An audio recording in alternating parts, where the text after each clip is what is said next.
next person I have the really high honor to present to you, because he doesn't need an introduction, is the person whose seat I have inherited as the senator from the 9th Senate District. Of course, he showed us it could be done many, many years ago, and he has in many ways paved the way for tonight's victory. None other than the former senator from the 9th Senate District, the former governor of the Commonwealth of Virginia, and the mayor of the city of Richmond, the Honorable Bill Douglas Wilder.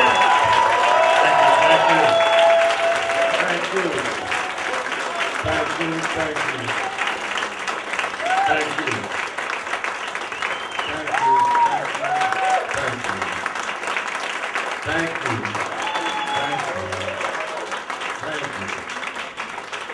You know, when you get my age and look to see the high possibility of what took place today, you're absolutely right, Donald. In 1968, when I decided I was going to run for the state senate, they said, you can't do it.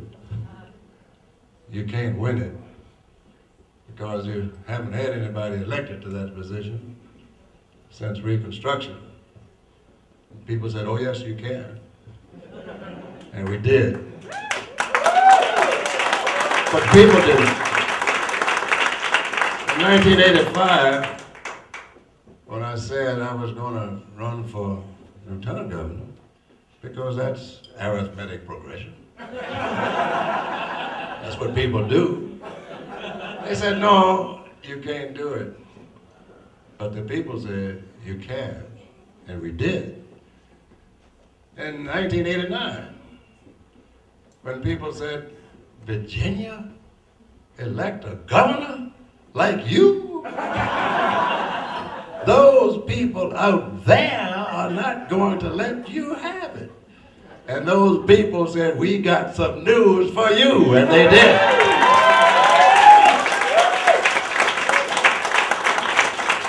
So I've said it on several occasions tonight with members of the media, and I've said also to others around, I would be less than honest if I told you I was surprised by what I saw in Virginia today, tonight, and what's going on. I am not surprised. I know Virginians. They're real people. They are great people. They are fair people. They believe in giving chance a chance. They believe in people courting them. As I've said, you can't win an election in Virginia by dipping your toe in the water across the Potomac and say you campaign in Virginia. Go across the state, talk to the people, Dwight, let them know who you are. You're absolutely right. Delegate Jones pointed out in his commune with our presidential candidate. The man is so convincing. But there's no fake about him. And let me be as clear as I can. I have never paid any attention to the color of his skin because it wouldn't and doesn't influence me at all. If he were saying the wrong things, I don't care what color you are. If we were doing the wrong things, I don't care what color you are. But everywhere I have been, everywhere, people come up to me in airports and say, I see you got that pin on. My congregation is pretty much Republican, and I'm a Lutheran minister, but I'm going to support Obama. I had a man stop me in my favorite haunt, Kroger's, right across the street, where I do my shopping. Said, you know, I got up this morning and I said it doesn't make a difference. He said, then, you know, I decided it makes a heck of a difference. I got to vote for Obama.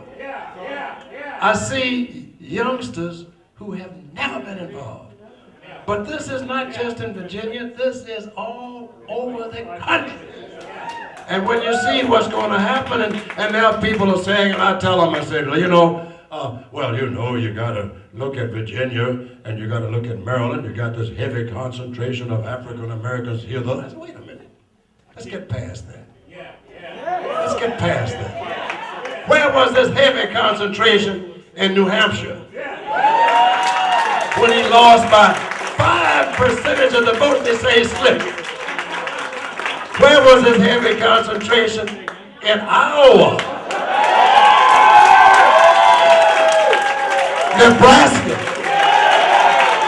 the state of Washington, Missouri. Oh, I could go on and on, but let me tell you, that's not the reason that I'm here. Because, as has been pointed out, the real workers have been thanked. You got out there and you did the job. But I want to thank a man who did something. He's on his way here. He hasn't gotten here yet. Tim Kaine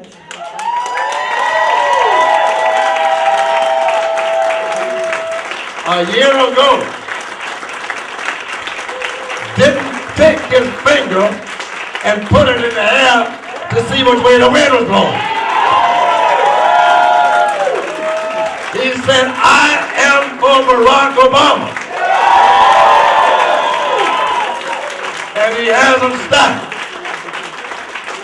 And I don't like those politicians who put their fingers to the wind to see which way it's blowing and ask us to do everything for them.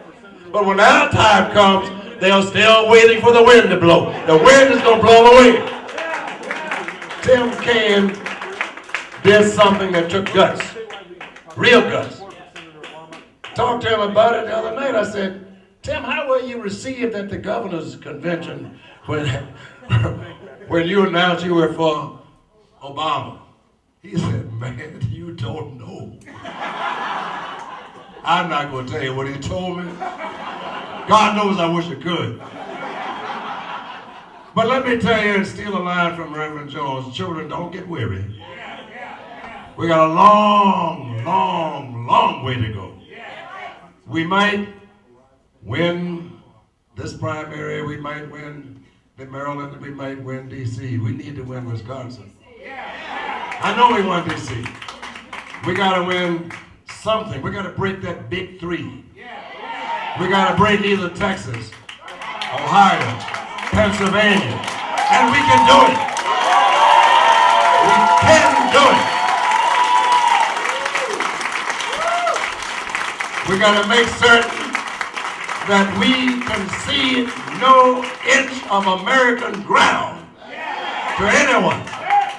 Because, as Barack is wont to say, he's not for a purple state, blue state, or any state other than the United States of America. And so let me tell you, it's more warming to me than you could imagine to see what Virginia is continuing to proclaim, that it is a leader, that it is projecting. Oh, people are watching us. Don't think they're not watching. We're so close to Washington. They're checking us out. They'll continue to check us out, and we will be held accountable because we will have shown them that our vote today, in fact, did project the next president of the United States. God bless Barack Obama, the land.